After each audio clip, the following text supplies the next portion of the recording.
Puji Tuhan. Puji Tuhan. Puji Tuhan. Jesus Christ is the same yesterday, today, and tomorrow. Yesus Kristus itu sama kemarin, hari ini, dan besok. He does not change, Dia tidak berubah, and that is very important for us dan itu sungguh berapa penting ya buat kita tahu bahwa dia itu tidak pernah berubah. because we can trust Him. Karena kita bisa mempercayai dia. It's not that He wakes up one day and say, let me think, let me reconsider. No, He is the same yesterday, today, and tomorrow. Ya, bukan dia bukan Tuhan yang hari ini dia bangun terus tiba-tiba dia bilang, tunggu dulu, saya pikir dulu ya, saya mau ngapain hari ini. Enggak, saudara. Dia itu sama kemarin, hari ini, dan besok. It's very important for our understanding of God. Sangat penting untuk kita mengerti tentang Tuhan kita. And it is very important for our walk in life. Dan bahkan sangat penting juga untuk kita tahu bahwa Tuhan Yesus itu sama kemarin, hari ini, dan besok. Di sepanjang perjalanan kita bersama dengan Tuhan. Especially as a believer in Christ. Khususnya kita sebagai umat yang percaya kepada Dia. Because things change. Karena dalam segala hal itu berubah ya. The world changes, the culture changes. Bahkan dunia itu berubah. Kebudayaan bahkan berubah juga. And we change. Bahkan kita sendiri juga berubah. And there are millions of different opinions about who Jesus is. But He is the same as He was yesterday. Ya, ada berjuta-juta pendapat tentang siapa Yesus Kristus itu. Tetapi Yesus itu sama ya. Kemarin, hari ini, dan besok. It means this has to be the foundation of our life and of our belief. Artinya saudara, firman Tuhan itu harus menjadi fondasi untuk kepercayaan kita. This is important. Firman Tuhan ini sangat penting. It's the Word of God that is a lamp to our path. Seperti firman Tuhan sendiri mengatakan bahwa firman Tuhan itu adalah lampu untuk perjalanan kita ya, untuk arah langkah kita, pelita bagi kaki kita. We can say, thank you God for your word. Kita bisa mengatakan kepada Tuhan, terima kasih Tuhan buat firman-Mu. Thank you God for your word. Terima kasih Tuhan buat firman-Mu.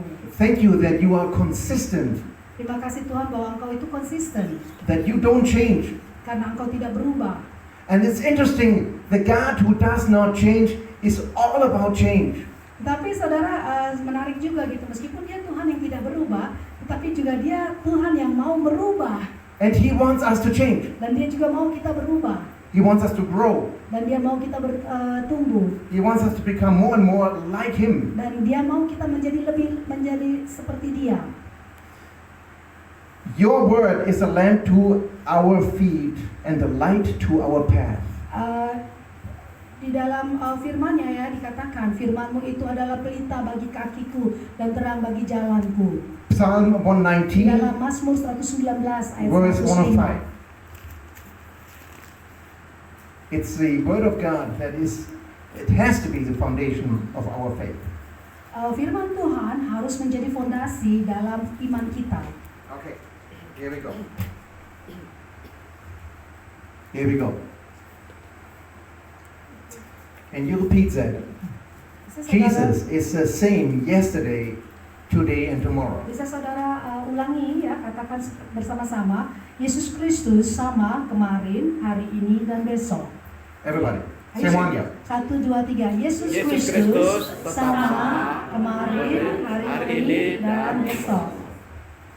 Psalm 119, verse 105. Di dalam Mazmur 119 ayat 105. Your word is a lamp to my feet Firman-Mu itu terang bagi kakiku and a light to my path. dan terang bagi jalanku. Everybody, semuanya. Sama-sama ya kita ucapkan, firman-Mu itu pelita bagi kakiku. 1, 2, 3. Firman-Mu itu pelita bagi kakiku dan terang bagi jalanku. Okay. Heavenly Father, Bapa di surga, we are grateful, God, for your kami blessings berterima kasih Tuhan untuk for berkat-Mu, all of eternity. untuk semua kekekalan. Lord, this is a time where we come together as one body Ini waktu di mana kami datang bersama Tuhan sebagai satu tubuh. We are here to praise you and to worship Kami you. datang di sini untuk memuji dan menyembah Engkau. And we are here to hear from you. Dan kami datang di sini juga untuk mendengar daripada Engkau. Lord, speak to each one of us into our hearts. Berbicara kepada setiap kami, bahkan di dalam kepada setiap hati kami. Let us be different and changed for the good Supaya at the setiap end of the service. kami juga Tuhan boleh diubahkan Tuhan menjadi lebih baik pada akhir khotbah ini. In Jesus' Di name. dalam nama Yesus. Hallelujah. Haleluya. Amen. Amen. Matthew chapter 4. Di dalam Matius ayat Matius 4, Matthew chapter 4 verses 1 to 11. Matius 4 ayat 1 sampai 11 ya. Jesus Christ is going to the desert to be tempted by the devil. Yesus Kristus itu dia pergi ke padang gurun untuk No. Yesus Kristus itu pergi ke padang gurun dia untuk dicobai oleh iblis. Okay, here we go. Verse 1. Ayat 1. Then Jesus was led up by the Spirit into the wilderness to be tempted by the devil. Maka Yesus dibawa oleh roh ke padang gurun untuk dicobai iblis.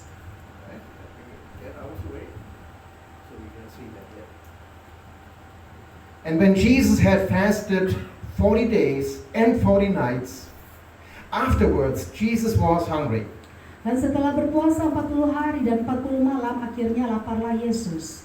Now, when the tempter came to Jesus, he said, "If you are the Son of God, command that stones become bread." Lalu datanglah si pencoba itu dan berkata kepadanya, "Jika engkau anak Allah, perintahkanlah supaya batu-batu ini menjadi roti."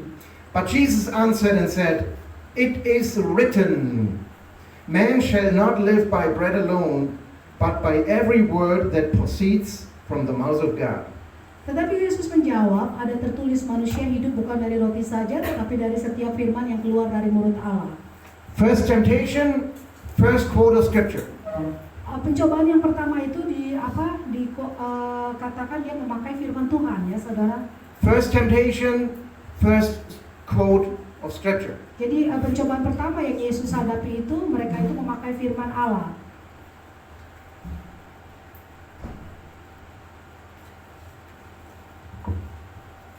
And the devil did not give up. Dan iblis itu tidak pernah menyerah. Verse 5. Di ayat 5, Then the devil took Jesus up into the holy city, set him on the pinnacle of the temple, kemudian iblis membawanya ke kota suci dan menempatkan dia di bubungan bait Allah. and said to Jesus, "If you are the Son of God, throw yourself down, for it is written, God shall give his angels charge over you, and in their hands they shall bear you up, lest you dash your foot against a stone." Lalu berkata kepadanya, "Jika engkau anak Allah, jatuhkanlah dirimu ke bawah, sebab ada tertulis mengenai engkau, ia akan memerintahkan malaikat-malaikatnya, dan mereka akan menatang engkau di atas tangannya, supaya kakimu jangan terantuk kepada batu." And Jesus said, Dan Yesus berkata, "It is written again, you shall not tempt the Lord your God." ada pula tertulis, "Janganlah engkau mencobai Tuhan Allahmu."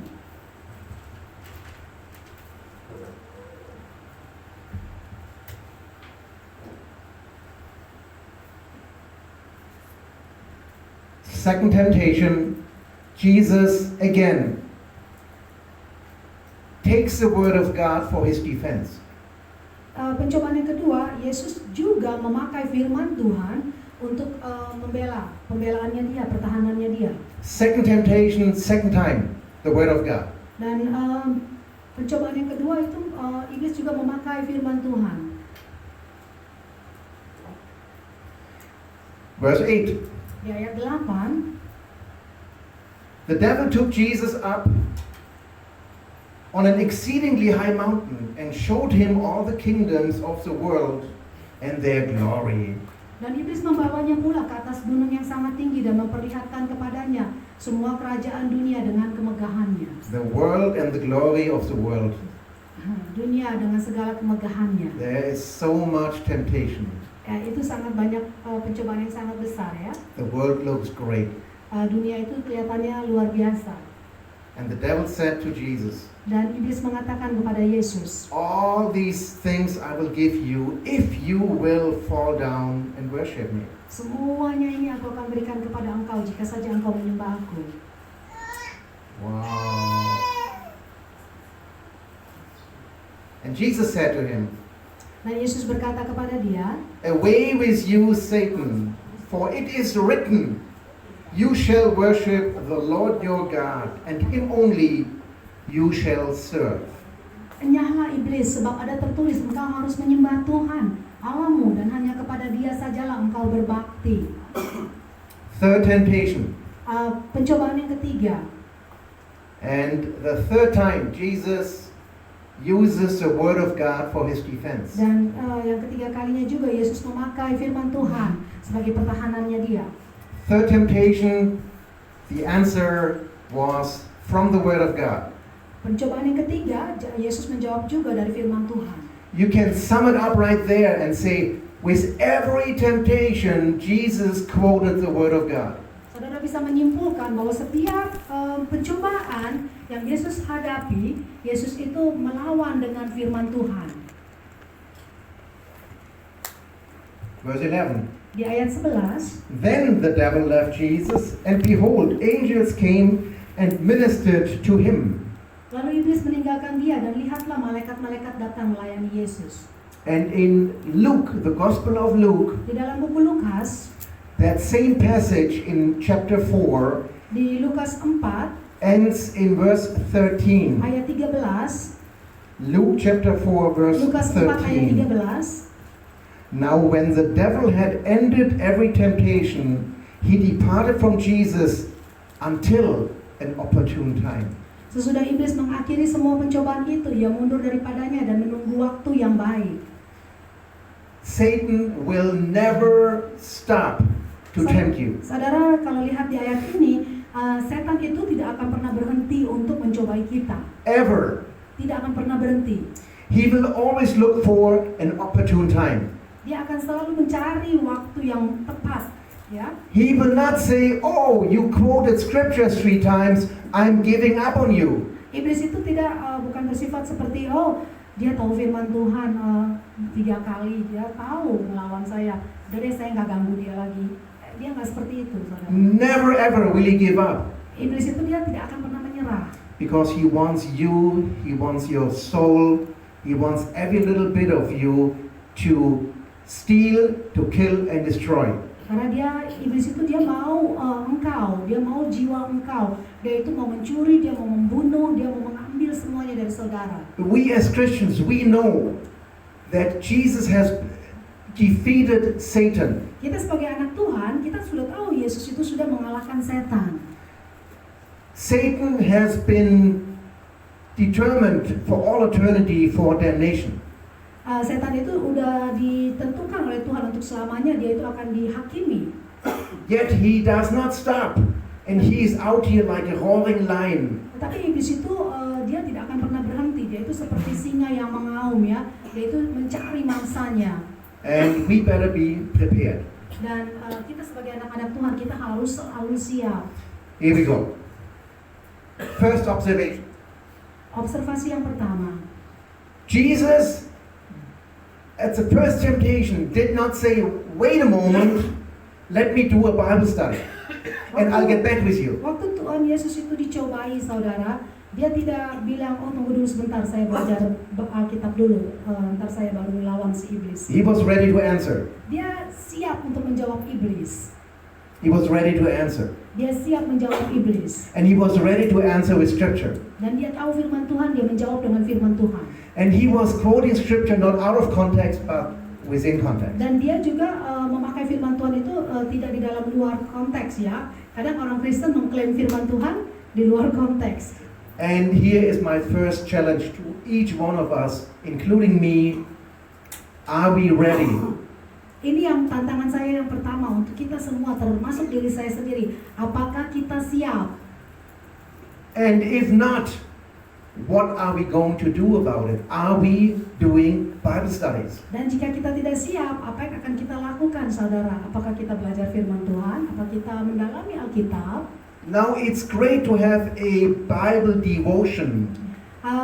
Sekarang ini saudara ya banyak tentang Bible devotion ya, ayat-ayat renungan yang sudah siap sekarang ini ya, saudara, dari Alkitab, dari internet. It's great to have a devotion. You read scripture, you write down your observation, you come up with an application based on your situation and circumstances, and then you pray over it. Ya, It's kadang great. itu sudah ada ya, kayak renungan-renungan yang sudah dibuat, sudah jadi, kita cuma baca Alkitab, terus ada penjelasannya, ada aplikasinya, itu bagus. But if you want to know the context, you gotta find yourself in a Bible study group with people like your pastor. He knows it. You gotta ask him, and he's gonna explain it, and then you understand the context. You gotta have that. Tetapi kalau saudara mau belajar lebih dalam lagi, mengetahui konteks ayat tersebut, saudara harus menggali lebih dalam lagi. Saudara perlu mencari orang-orang yang lebih berpengetahuan tentang ayat dan konteks tersebut dalam cerita ayat tersebut, karena seringkali di renungan-renungan yang sudah jadi itu mereka hanya mengutip dan mencocokkan gitu. Kadang nggak, konteksnya kadang di luar konteks dari cerita yang sebetulnya. Very important. Jadi sangat penting untuk saudara tahu bahwa setiap ayat itu harus di dalam konteks waktu ayat ini ditulis. Okay. Here we go. I hope you understood that. Very important. Do your Bible study. And do it with people who are more mature than you, like your pastor or like the man who was just leading worship. There are people in your church who are mature in Scripture. Saya harap saudara, you gotta do your Bible study with them. Saya harap saudara betul-betul mengerti ya betapa pentingnya kita itu perlu belajar Alkitab, belajar mendalami Alkitab, dan saudara perlu belajar kepada orang-orang yang lebih dewasa secara rohani untuk mendalami firman Tuhan. Okay. That was point number 1. Second point. Itu poin nomor 1 ya. Poin kedua. The passage of Jesus going into the desert has 3 parts. Pasal tentang Yesus ini pergi ke dalam padang gurun ini ada 3 bagian. Okay. One is the lust of the flesh. Yang the other one is the pride of life. And the third one is the lust of the eyes. Iya, yang pertama itu the lust of the flesh, itu keinginan daging. Yang kedua itu kesombongan dalam kehidupan. Yang ketiga itu keinginan mata. And it is interesting the connection to Genesis chapter 3 verse 6. Dan ini saudara, dalam semua yang 3 part ini, bagian ini ada hubungannya dengan Kejadian 3 ayat 6. Adam and Eve are being tempted. Sin enters the world. Pertama kali Adam sama Hawa waktu dia dicobai, waktu pertama kali dosa memasuki ke dalam dunia. Genesis chapter 3 verse 6. And the tree was good for food. Di dalam Kejadian 3 ayat 6 ya. It looked great. Di sini dikatakan ya bahwa pohon itu sangat baik untuk makanan. It was pleasant to the eyes. Di ayat 6, Kejadian 3 ayat 6 dikatakan sangat menyenangkan untuk mata kita melihatnya. And the tree looks desirable to make one wise. Dan di situ dikatakan juga bahwa pohon itu sepertinya tuh begitu menarik sehingga bisa membuat seseorang itu menjadi bijaksana. And these are the 3 corner foundational elements of sin. Dan itu saudara biasanya 3 elemen yang biasanya itu sumbernya dosa, 3 itu.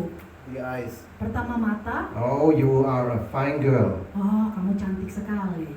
Oh my goodness, eyes. Pertama itu Sinning keinginan against God. mata biasanya ya, nomor 1 mata. Mata kita itu kita bisa berdosa di hadapan Tuhan hanya melalui mata. What are we doing with that? Apa yang kita lakukan dengan itu? Are we taking the next step or are we in the Word of God? Apakah kita terus melakukan ngambil langkah selanjutnya atau kita langsung melawan dengan firman Tuhan?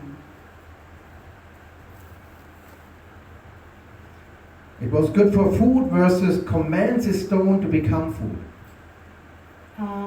Jadi kalau di Kejadian 3 ayat 6 itu pertama kali itu manusia itu dia melihat, oh ini bagus sekali pohonnya gitu ya, ini buat makanan kita.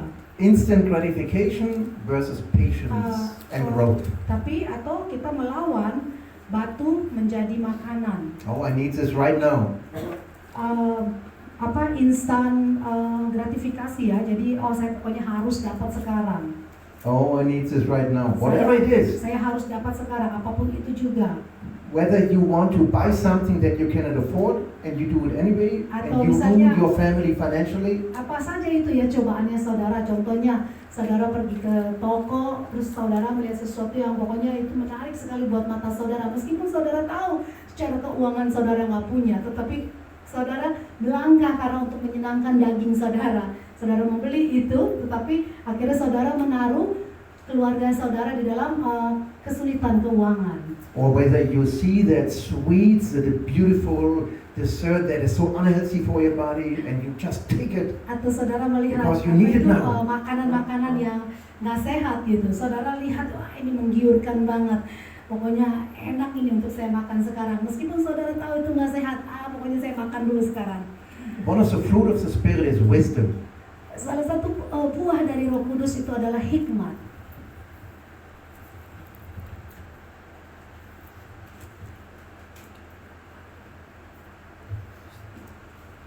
Alright. There we go.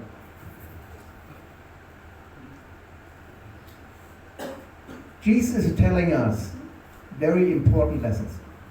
Yesus mengatakan kita pelajaran yang sangat penting. One of the things is, if we are being tempted, we are in great company. Kalau kita itu dicobai, saudara, kita itu punya teman yang baik. Maksudnya Tuhan Yesus juga sudah di situ, saudara. Jadi kita bukan sendiri. The devil did not stop to tempt Jesus, so he will not stop tempting us. Tuhan Yesus, iblis aja tidak menyerah ya untuk mencobai Tuhan Yesus. Jadi iblis juga nggak akan pernah menyerah untuk dia mencobai kita. He will go after us. Dia akan terus mengejar kita. And look at it, how he started the first temptation. If you are really the Son of God, then. Saudara lihat ya, pertama yang pencobaan pertamanya itu dia mengatakan kalau engkau benar-benar anak Allah. Kemudian, are you really a child of God? apa benar engkau anak Allah? Are you really a child of God? Apa benar engkau anak Allah? He's questioning your identity. Itu iblis seringkali itu dia mempertanyakan identitas kita. He's questioning the identity of Jesus, and he asked him to prove it. Dia itu sebetulnya mempertanyakan identitas Yesus dan dia itu menanyakan Yesus untuk membuktikannya. He will always question the identity of you. Dan iblis itu juga selalu akan mempertanyakan identitas saudara. Are you really? Apa benar kamu anak Allah? Come on. Come on. And then he will go after your eye. This looks good. Dia akan melihat, membuat mata saudara melihat sesuatu yang kelihatannya indah. And then he will always go after your flesh. Kemudian dia akan mengejar kedagingan saudara. And he will always go after your pride. Dan kemudian dia akan mengejar kepada kesombongan saudara. Just so he can insult you. See, I told you, and I knew it. Sehingga you are not really dia bisa, who you think and who you say you sehingga are. dia bisa menyinggung saudara dan sehingga dia bisa membuktikan kepada saudara dan dia bisa bilang, kamu bukan seperti apa yang kamu pikir kamu itu anak Allah. It is very dangerous. Itu sangat berbahaya, saudara. It is very tricky. Sangat tricky ya. And it is very evil. Sangat jahat itu cara pekerjaannya iblis. Because there will be a time we give in. Karena ada waktu-waktunya mungkin kita akan bisa jatuh ke dalam cobaan tersebut. Because we are not Jesus. Karena kita bukan Yesus. And we will fall into the temptation. Dan kita akan jatuh ke dalam pencobaan. What do we do then? Dan apa yang harus kita hadapi? Are we now believing the lie from the devil that we are not who Jesus is telling us who we are? A child of Apakah God? setelah itu kita percaya kepada iblis bahwa kita itu seperti apa yang setan katakan siapa kita? Bukan kita mempercaya apa yang identitas kita, apa yang Yesus katakan siapa kita di dalam Yesus. Do we walk away from Christ because Apa- we believe that? Apakah kita berjalan keluar dari Yesus Kristus karena kita percaya apa yang iblis katakan tentang siapa kita? I fell into temptation. Yeah, you're right. I'm full of crap. Apakah waktu saudara mungkin jatuh ke dalam pencobaan, saudara mengatakan, oh ya iblis ternyata betul bahwa saya ini memang orang yang jahat, bukan orang yang baik. I'm a hypocrite.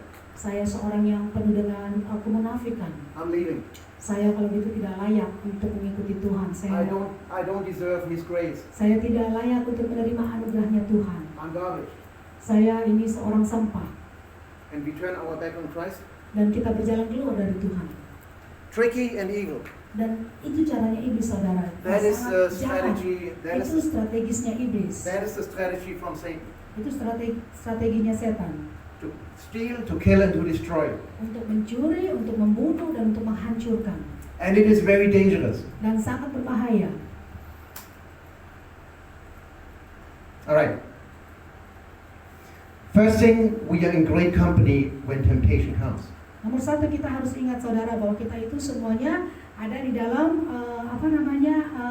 kita tuh punya kesamaan sama Tuhan Yesus. Kalau kita jatuh di dalam pencobaan, sama Tuhan pun sama ya, sudah melakukan itu, sudah menghadapi itu. So what you don't do is after you fall into the temptation, you beat yourself up. Apa yang saudara jangan lakukan waktu saudara sampai jatuh ke dalam pencobaan, saudara tidak perlu menghukum atau memukul diri saudara sendiri. Don't do that. Jangan lakukan itu. His grace is sufficient. Anugerahnya dia itu cukup. His grace is sufficient. We can come back to Christ and He is always receiving us with an open arm. Dan anugerahnya Tuhan itu cukup, saudara. Kalau saudara jatuh atau saudara tersandung, saudara jatuh ke dalam pencobaan, saudara kembali kepada Dia, terima anugerahnya Dia. Anugerah Dia itu cukup untuk mengampuni kita, untuk menerima kita kembali dengan tangannya yang terbuka. Why is it? Kenapa, saudara? Because where the Spirit is, there is no condemnation. Karena dikatakan firman Tuhan mengatakan di mana ada Roh Allah tidak ada penghukuman, tidak ada penuduhan. There is only conviction. Cuma yang ada itu firman Tuhan mengatakan untuk kita itu conviction itu untuk membuat kita bertobat kepada Tuhan. And when you fell into temptation and you realize this and you know you fell short of His glory, that feeling, that knowledge comes from the Holy Spirit who reaches down to you and says, take my hand.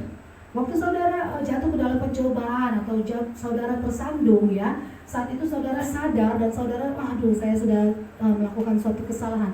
Saat itu saudara, apa yang saudara alami sebetulnya itu adalah suatu conviction. Conviction itu di mana Roh Kudus itu sedang bekerja di dalam hati saudara sehingga saudara sadar, aduh saya melakukan sesuatu yang salah. Saat itu Roh Kudus bekerja di dalam hati saudara supaya saudara itu menjangkau tangan Tuhan, kembali kepada Tuhan. Saya sudah melakukan sesuatu yang salah.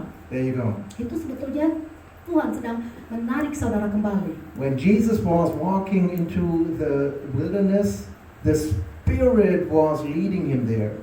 Waktu Tuhan Yesus itu pergi ke padang gurun, Roh itu yang memimpin Dia ke tempat itu. When we walk through our life as a believer in Christ, the Spirit is with us. Waktu kita berjalan di dunia ini sebagai anak-anak Tuhan, Roh Tuhan itu bersama kita, berjalan bersama kita. He is always with us. Dia selalu bersama dengan kita. Okay? Okay. Temptation. Pencobaan. If we are, or when we are tempted, we are in great company because Jesus also was tempted. Jadi kalau saudara dicobai, saudara jangan berpikir hanya saudara saja yang dicobai. Yesus pun dicobai. Kita semua sama seperti apa yang Yesus lewati. Dia pun dicobai. When Jesus was tempted, He was with the Spirit. We as well are with the Spirit. Waktu Yesus dicobai, Yesus itu bersama dengan Roh. Kita juga waktu kita dicobai, saudara, Roh itu sebetulnya masih tetap bersama dengan kita. And Jesus was quoting scripture, and we also have always the Word of God with us. Dan Yesus itu dia mengatakan firman Tuhan waktu dia melawan pencobaan tersebut. Saudara juga selalu mempunyai firman Tuhan bersama saudara waktu saudara sedang dicobai.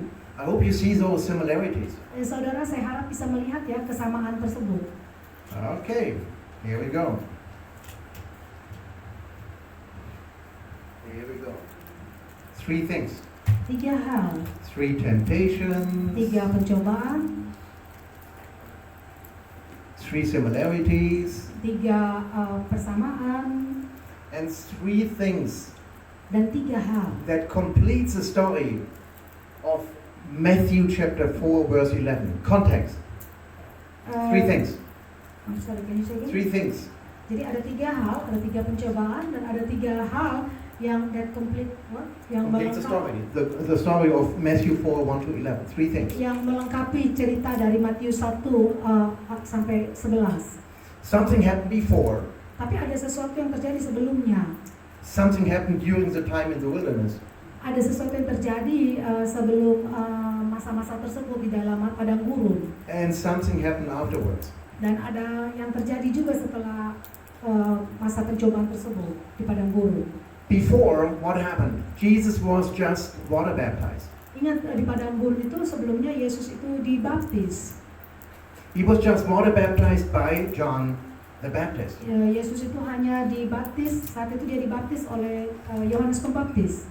Right afterwards, he went to the wilderness. Kemudian setelah itu dia pergi ke padang gurun. And right after the wilderness experience, he continued and did his ministry.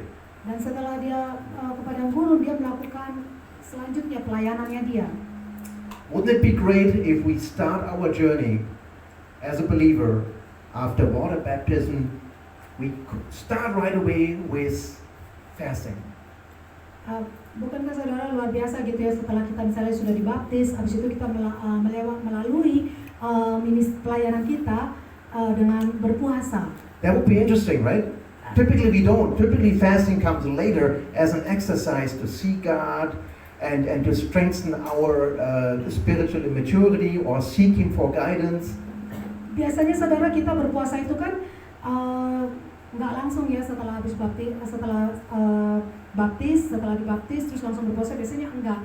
Biasanya orang-orang yang baru terima Tuhan tuh dia habis dibaptis terus dia berjalan bersama Tuhan, dia lakukan kegiatan biasa yang Kristen. It would be fantastic if we start the journey right with fasting, right to see God. Alangkah luar biasanya gitu kalau waktu setiap orang Kristen begitu dia baru mengenal Tuhan, dia memulai perjalanannya bersama dengan Tuhan dengan berpuasa. Kenapa? Karena waktu kita berpuasa itu kita mencari wajah Tuhan. To see God. Kita mencari wajah Tuhan. And before we do our ministry, we gotta make sure we were seeking God. Dan sebelum kita melakukan pelayanan kita harus pastikan bahwa kita itu mencari Tuhan. So whenever we serve here, dan kapan saja waktu kita melayani di sini, whenever we serve here, kapan saja saudara melayani di sini, whenever we serve in the community to take care of the people in poverty, kapan saja saudara melayani untuk di luar, untuk menjaga orang-orang yang susah, whenever we go to orphanages, kapan saja saudara melayani untuk pergi ke panti asuhan, whenever we go to the hospital and pray for the sick, kapan saja saudara melayani waktu saudara pergi ke dokter, ke rumah sakit, melayani orang-orang sakit di rumah sakit, whenever we minister to families who struggle for whatever reason, kapan saja kita melayani kepada keluarga-keluarga yang sakit atau keluarga-keluarga yang sedang bergumul dalam apapun situasi mereka.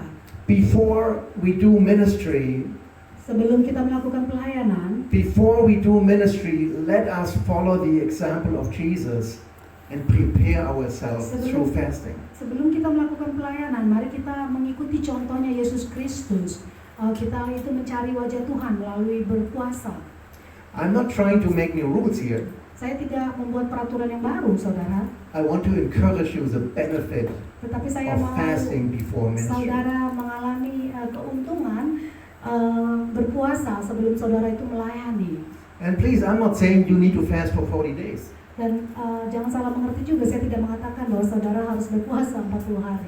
It's nowhere written that we have to do that. Tidak dikatakan kita harus melakukan itu.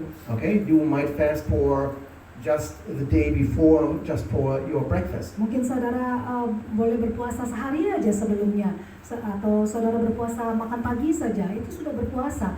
Saudara mencari Tuhan. You might want to fast for 1 week. Atau mungkin saudara berpuasa 1 minggu. You might want to fast right before that mission trip coming up for 1 week. Atau mungkin saudara berpuasa sebelum mission trip itu 1 minggu. Sebelum mission trip 1 minggu sebelumnya saudara berpuasa. You might want to do the fasting like Daniel did, without eating meat, just vegetable. Atau mungkin saudara berpuasa seperti Daniel, cuma makan sayur aja, nggak makan daging. You do the fast that God put on your heart. Saudara bisa melakukan puasa dalam segala bentuk apapun juga yang Tuhan taruh di hati saudara. And it is not, don't mix it up. It's not a diet Jangan salah where ya, you change saudara. Coca-Cola with Diet Coke. Jangan salah ya, puasa itu bukan diet ya, bukan diet. Okay. Jadi jangan salah, puasa itu bukan diet. You don't change babi guling with soto ayam, okay? It's not fasting, Jadi okay? jangan salah, puasa itu bukan seperti saya ganti deh, saya nggak makan babi guling saya makan soto ayam aja. That's a change in diet. Itu You cuma eat something itu cuma different. perubahan diet aja ya. It's different, okay? Fasting is you give this up to seek God. Jadi berpuasa itu saudara itu melepaskan sesuatu untuk mencari Tuhan. And it goes back to Matthew 4, verse 4. We don't live by bread alone, but by every word that comes out of the mouth of God. Kembali lagi seperti di Matius 4 ayat 4, bahwa kita tidak hidup hanya oleh roti saja, tetapi melalui firman Tuhan. Okay? I hope you saw that correctly. Not by bread alone. Don't stop eating. Bahwa kita itu hidup bukan hanya roti saja, dari roti saja, bukan dari makanan saja. Don't stop eating. We don't need bread. We don't need to eat. All we need is Jesus. No. Saya tidak mengatakan saudara jangan ambil ke ekstrim. Kalau gitu kita nggak perlu makan, kita perlu Yesus saja. Tidak, saya tidak mengatakan It itu. says by bread alone. Not only bread alone. Not only bread. Di Not situ we not dikatakan, only eat kita food. tidak hidup hanya dari roti saja, hanya dari roti saja. Jesus knew we need food to sustain our body. Okay? Yesus juga tahu. Vitamins and nutrients. Ya, and Yesus stuff juga like tahu that, bahwa kita okay? itu memerlukan makanan untuk menguatkan tubuh kita, memerlukan nutrisi yang sehat untuk tubuh kita. Don't be super spiritual. I'm never eating again. I'm only praying. Jangan terlalu rohani ya saudara. Aduh saya kalau gitu tidak perlu makan. Saya hanya berdoa saja, saya berpuasa saja terus. Tidak saudara. No, it is complete nonsense. Itu tidak masuk akal ya. No, not good. Okay. Not by bread alone, but we need scripture. Tidak hanya kita hidup bukan hanya melalui roti saja, tetapi kita perlu ayat-ayat firman Tuhan. So, again, if you do ministry, it is very advisable to follow the example that we see here through Jesus Christ. Jadi kalau saudara melakukan pelayanan, saya sarankan saudara, mari kita ikut contoh Yesus Kristus. Kita mengambil waktu untuk berpuasa sebelum Fasting before ministry, you will never ever regret that decision. kalau saudara melakukan tersebut, saudara tidak akan menyesal apa yang saudara lakukan itu. You will notice, Dan if you've saudara, never done this, the amazing growth in your life. dan saudara akan melihat akan ada perubahan dan pertumbuhan secara rohani dalam kehidupan saudara. Do you trust Jesus? Apakah saudara percaya Yesus? Amen. Amen.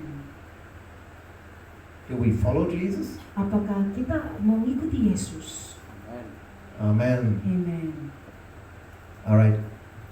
Do we trust Jesus?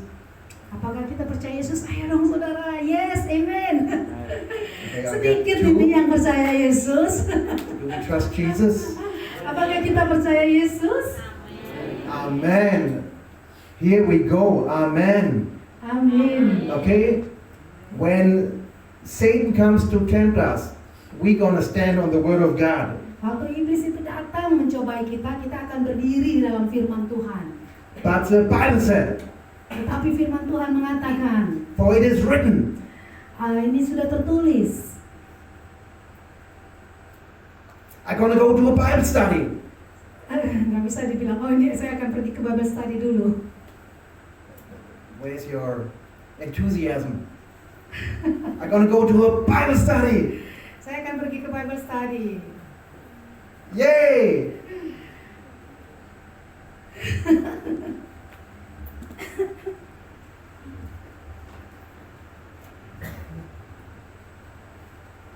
All right.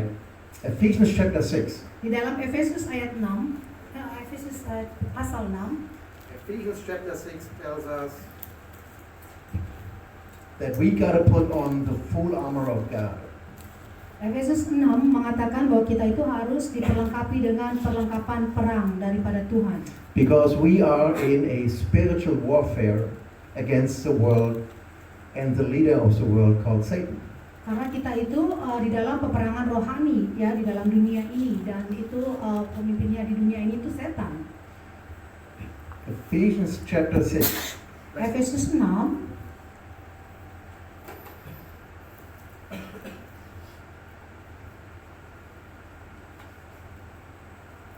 There we go.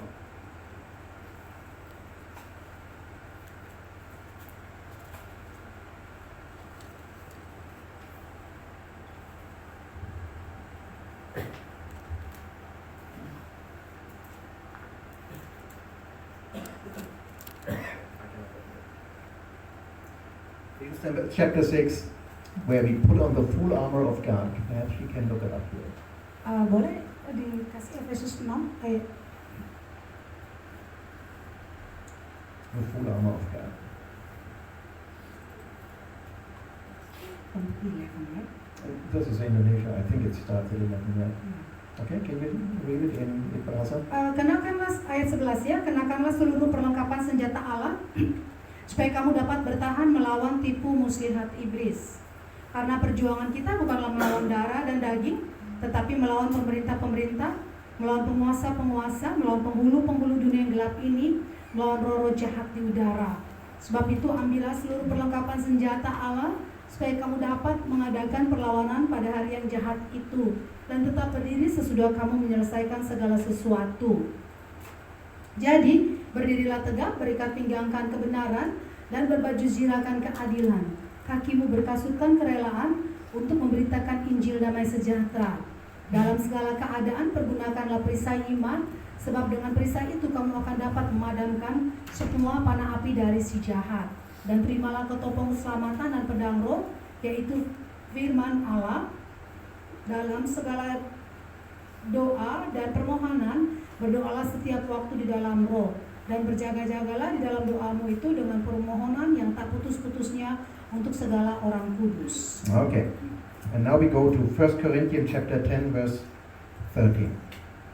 Sekarang kita pergi ke 1 Korintus 10 ayat 13. Okay. All right. Don't beat yourself up when temptation comes. Jangan hakimi ya, jangan pukul diri saudara waktu pencobaan itu terjadi. Jesus is helping us all the way through His Spirit, through His Word, but also with the following. No temptation has overtaken you that is not common to man. God is faithful and He will not let you be tempted beyond your ability, but with the temptation, He will also provide the way of escape that you may be able to endure it. Pencobaan-pencobaan yang kamu alami adalah pencobaan-pencobaan yang biasa, yang tidak melebihi kekuatan manusia, sebab Allah setia, dan karena itu Ia tidak akan membiarkan kamu dicobai melampaui kekuatanmu. Pada waktu kamu dicobai, Ia akan memberikan kepadamu jalan keluar, sehingga kamu dapat menanggungnya. So, we should not be surprised. Jangan kita terkejut. I want you to take this away from today. We should not be surprised that we are being tempted. Jangan saudara kaget waktu saudara itu dicobai. And whatever it is, you know your weakness. Apapun itu pencobaannya ya, saudara sendiri tuh masing-masing tahu kelemahan saudara di dalam hidup saudara. If you are prone to gamble, you know it. Kalau saudara misalnya lebih cenderung senang main judi, saudara tahu itu pencobaannya saudara. And Satan will tempt you with gambling. Dan iblis akan terus mencoba supaya kamu itu jatuh ke dalam berjudi. If you have issues with your sexual Kalau saudara punya masalah dengan masalah kehidupan seksual, itu iblis juga akan memakai. God will provide a way out because Satan will tempt you with it. Tetapi dikatakan di sini bahwa Tuhan itu akan memberikan saudara jalan keluar waktu saudara dicobai. If you have an issue with excessive drinking alcohol, Kalau saudara mempunyai masalah dengan minum alkohol yang berlebihan, then you know it. saudara juga tahu God will provide a way out, Tuhan itu pasti akan memberikan jalan keluar. and Satan will continue to tempt you. Dan iblis itu akan terus berusaha untuk mencobai saudara. Whatever it is, Apapun itu pencobaannya saudara, whatever it is, God will provide a way out. apapun itu pencobaannya saudara, Tuhan akan akan menyediakan jalan keluar. And with this, I want to close. Dengan ini saudara, saya akan menutup. And I hope you took a lot of notes Dan and saya have the Word of God touch you right down here in the very core of your heart. harap saudara tahu ya, bahwa firman Tuhan ini masuk ke dalam hati saudara. Dan saudara mengambil dengan serius masuk ke dalam hati saudara. Thank you, Lord. I Terima close kasih in Tuhan. prayer. Saya akan menutup. Heavenly Father, Bapa di dalam surga, your Word is so rich, firman-Mu itu Tuhan begitu dahsyat. and we are grateful that you walk the way right in front of us. Dan saya berterima kasih Tuhan bahwa Engkau itu berjalan di depan kami. We can learn from you, Kami bisa Tuhan belajar dari Engkau. we can grow, Kami bisa bertumbuh. we are in good company and well prepared. Dan kami Tuhan bisa siap Tuhan waktu pencobaan itu datang. You're always with us through your Spirit, Dan kami bersyukur Tuhan bahwa Engkau itu selalu bersama kami di dalam roh. and we always have the Word of God right with us. Dan kami akan selalu mempunyai firman Tuhan di dalam kami. Lead and guide us, God. Tolong kami Tuhan. Let us enjoy the company of other believers. Tolong kami Tuhan supaya kami juga menikmati Tuhan persekutuan bersama orang-orang percaya. As much as we need our time with you, God, Seperti kami, seberapa banyak Tuhan kami memerlukan waktu kami bersama dengan Engkau Tuhan. and the time in the desert alone with you, Dan waktu-waktu di mana di dalam padang gurun Tuhan, supaya kami menyediakan waktu kami bersama dengan Engkau. we just need the same time with our friends, our believers in Christ. Kami juga Tuhan bisa membagi waktu kami bersama teman-teman orang percaya Tuhan. Thank you, Father. Terima kasih ya Bapa. In Jesus' name we Di pray. dalam nama Yesus kami Hallelujah berdoa. and amen. Amin. Amin. Terima kasih. Saya mau tanya. I want to ask you, Biasanya orang bule kan, hamba Tuhan bule. Ya. Sebagai pelayan Tuhan, ini konteksnya pelayan Tuhan ya. usually as the Western and the servants of God, Berkaitan dengan firman Tuhan tadi, cobaan. related with the words of God, the temptation. Apakah Bapak Klaus juga biasa mabuk, minuman keras? Are you also, because you are Western person, are you also usually drink and then had alcohol? About 16 years, I am completely sober now. Kurang lebih 16 tahun ya saudara, saya tidak pernah lagi memegang alkohol. So about 16 years, I have not been drinking anything. No beer, no schnapps, no wine, nothing. Kurang lebih 16 tahun saya tidak pernah lagi memegang alkohol sama sekali, apapun itu bentuknya. My daughter Anak never saw me drink, saya tidak pernah melihat saya minum, not even a drop. tidak satu titik pun. Not even on celebrations like weddings. Bahkan tidak di dalam wedding gitu ya, pernikahan. Biasanya orang toast pakai alkohol, saya tidak menjamah itu. God always provides a way out. Tuhan selalu memberikan jalan keluar.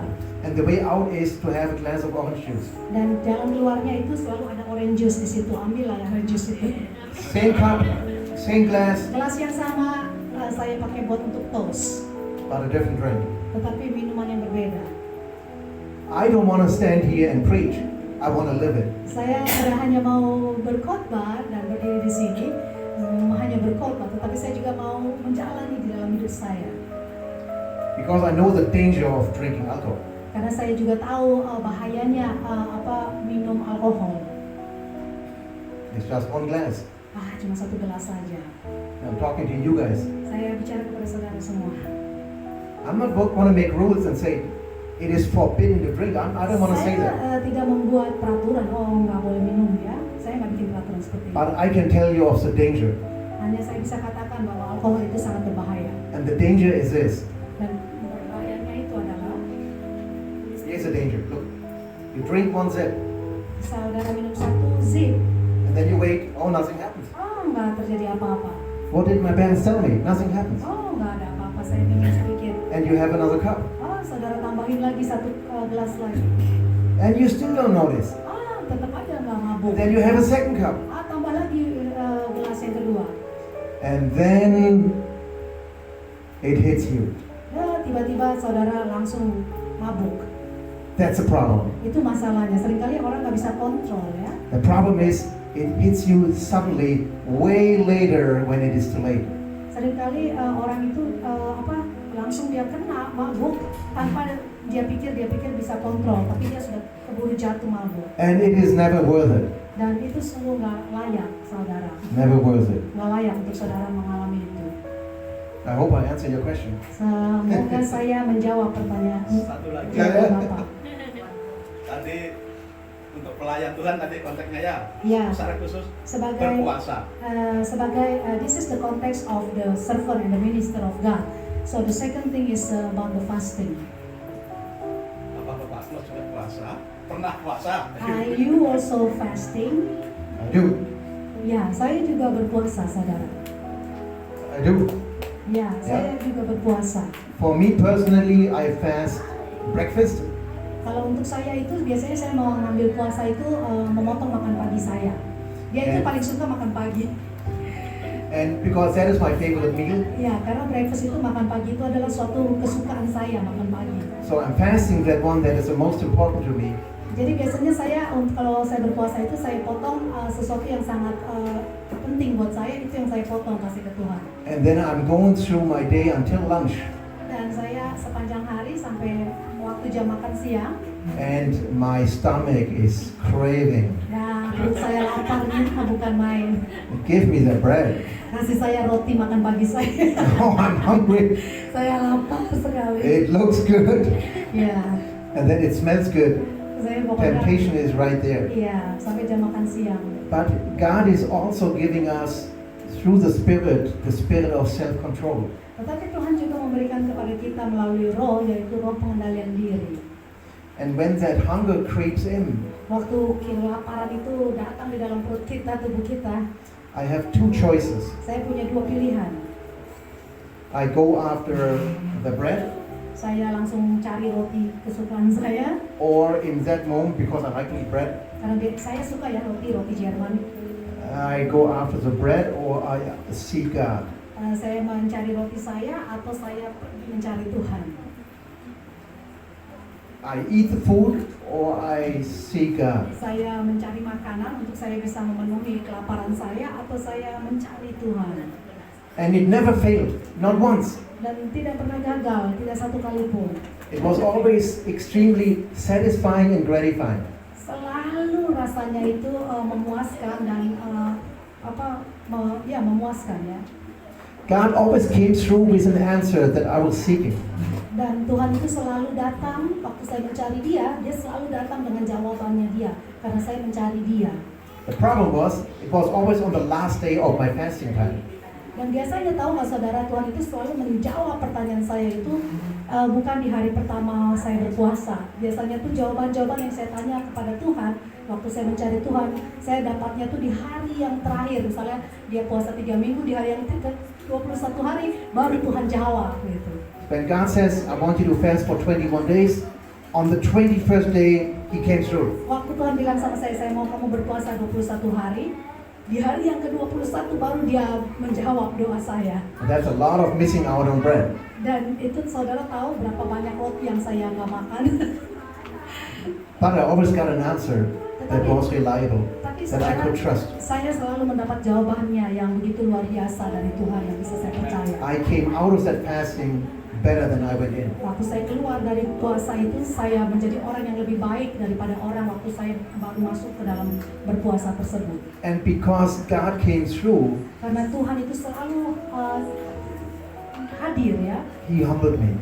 Dia selalu hadir di dalam pertanyaan saya, di dalam itu membuat saya rendah hati. Trust the Lord with all your God and lean not on your own Jadi understanding. firman Tuhan mengatakan waktu kita percaya kepada Tuhan dengan segenap hati kamu, jangan menggunakan kekuatan kita sendiri. Saudara akan melihat bahwa Tuhan itu selalu nyata, dia selalu hadir waktu saudara mencari dia. Hallelujah. Haleluya.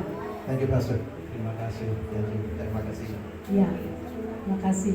Saudara, boleh saya kasih sedikit kesaksian? Yang terakhir waktu kita dalam pelayanan, saudara. Jadi ada satu bapak, waktu kita baru sampai di tempat pelayanan ini, yang seperti biasa kita membagikan beras.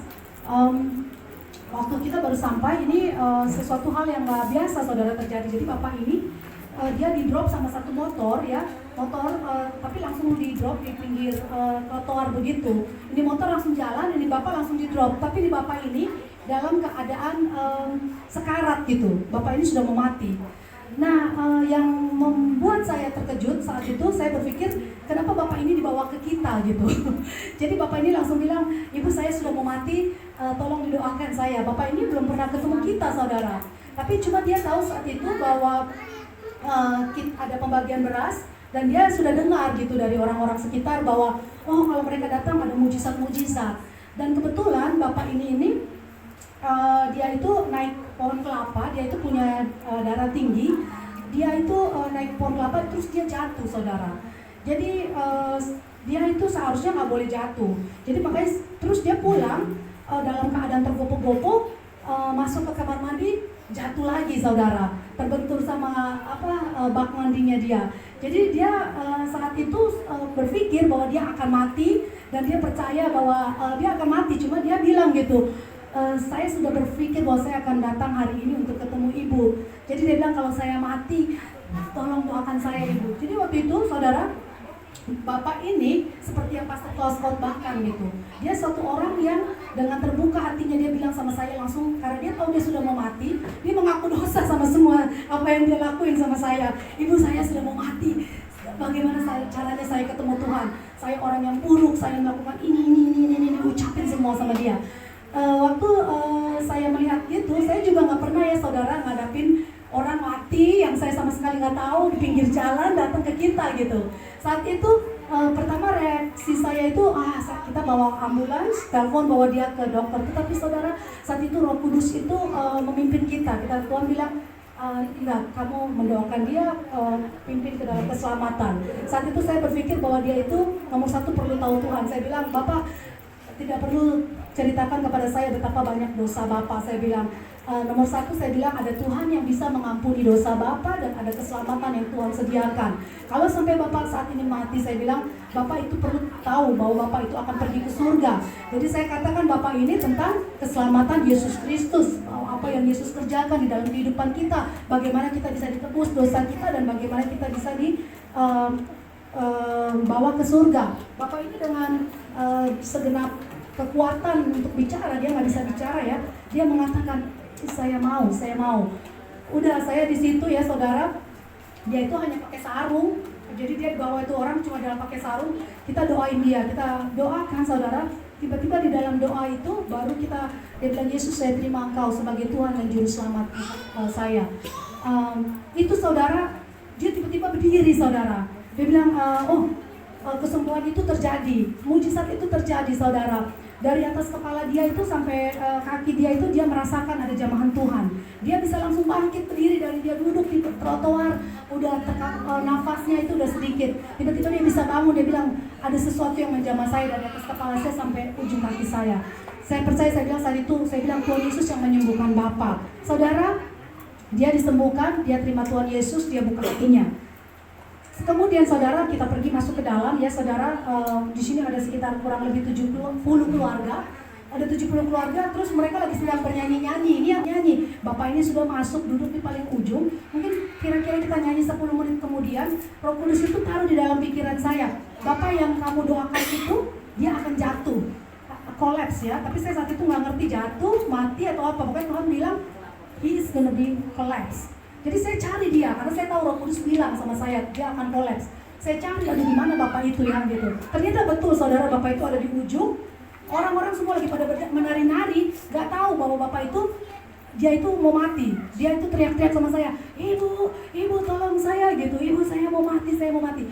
Saya di tengah-tengah keramaian, saya datang ke ujung sana, saya langsung bilang, ada apa Bapak? Dia kaget, saya tahu. Roh Kudus yang kasih saya tahu. Saya datang ke sana, saya langsung bilang sama orang-orang yang sedang bernyanyi, saya bilang, semuanya saya bilang, kita berhenti nyanyi, kita akan sama-sama berdoa buat Bapak ini. Kesembuhan, Bapak ini akan mati. Firman Tuhan mengatakan, aku tidak akan mati tetapi hidup dan aku akan menceritakan perbuatan-perbuatan Tuhan yang ajaib. Saya katakan kepada Bapak itu, Bapak belum menceritakan perbuatan-perbuatan Tuhan yang ajaib, bukan? Bapak baru mengenal Tuhan. Bapak akan menceritakan sekarang perbuatan Tuhan yang ajaib. Bapak akan hidup. Ayo katakan sama saya, aku tidak akan mati tetapi hidup dan aku akan menceritakan perbuatan-perbuatan Tuhan yang ajaib. Dia dengan segenap hatinya saudara, dia katakan, aku tidak akan mati tetapi hidup. Saudara, yang lain semuanya berdoa sama-sama, tumpang tangan sama-sama, semuanya berdoa sama-sama. Tiba-tiba saudara, dia kuat, dia bangkit, dia hidup saudara. Ada ibunya itu dan menangis karena ibunya bilang ini pasti akan pergi suami saya, karena dia punya darah tinggi dan dia jatuh 2 kali di hari ini. Tapi saudara, waktu dia sembuh di zaman Tuhan, dia berdiri, dia bangkit. Kemudian Pastor Klaus bisa khotbah. Kemudian saudara, ada jiwa-jiwa di situ yang tidak mengenal Tuhan. Mereka melihat perbuatan Tuhan yang dahsyat, bahwa orang yang mau mati pun Tuhan bisa sembuhkan. Betul? Amin saudara. Apalagi saudara, masalah kita apapun hari ini saudara, saya mau katakan kepada saudara, kita punya Tuhan yang hidup. Kita punya Tuhan yang luar biasa. Kita punya Tuhan yang dahsyat. Apakah saudara percaya? Tadi Pastor Kaus katakan, saudara percaya? Ayo saudara harus katakan, ya Tuhan, saya percaya. Waktu saudara mendeklarasikan kebesaran Tuhan, saudara itu bisa melihat kedahsyatan Tuhan di atas kehidupan kita. Saudara, penting, betapa pentingnya mendeklarasikan kebesaran Tuhan. Tuhan, saya percaya Engkau bisa merubah keadaan saya. Tuhan, saya percaya Engkau bisa menyembuhkan saya. Tuhan, saya percaya Engkau bisa Tuhan mengubah finansial saya. Setiap hari saudara, berdasarkan deklarasi saudara, saudara itu mengucapkan iman percaya saudara kepada Tuhan. Jangan izinkan kepada iblis, malulah saya bicara begini, tahu-tahu nggak terjadi. Tidak saudara, semakin saudara mendeklarasikan, semakin saudara itu membuat iblis gemetar. Dan semakin saudara itu memperkuat iman saudara. Karena saudara mengatakan terus dan terus firman Tuhan, aku akan terus naik, bukan turun. Aku akan menjadi kepala, bukan menjadi ekor. Waktu saudara menghadapi kesusahan, saudara katakan, pencobaan yang saya lewati bukan pencobaan yang biasa. Semuanya ini adalah hanya pencobaan-pencobaan yang Tuhan izinkan, dan saudara bisa melakukan segala sesuatu di dalam Yesus Kristus yang memberi kekuatan kepada kita. Saudara, itu hari ini Pastor Klaus yang dia mau bahwa saudara itu mempraktekkan, menyebutkan firman Tuhan, mendeklarasikan, percaya, ucapin firman Tuhan itu, supaya itu bisa terjadi di atas kehidupan saudara, supaya saudara bisa melihat kebesaran dan kemuliaannya Tuhan, mujizat-mujizat Tuhan. Oke, berikan segala kemuliaan bagi Tuhan. Haleluya.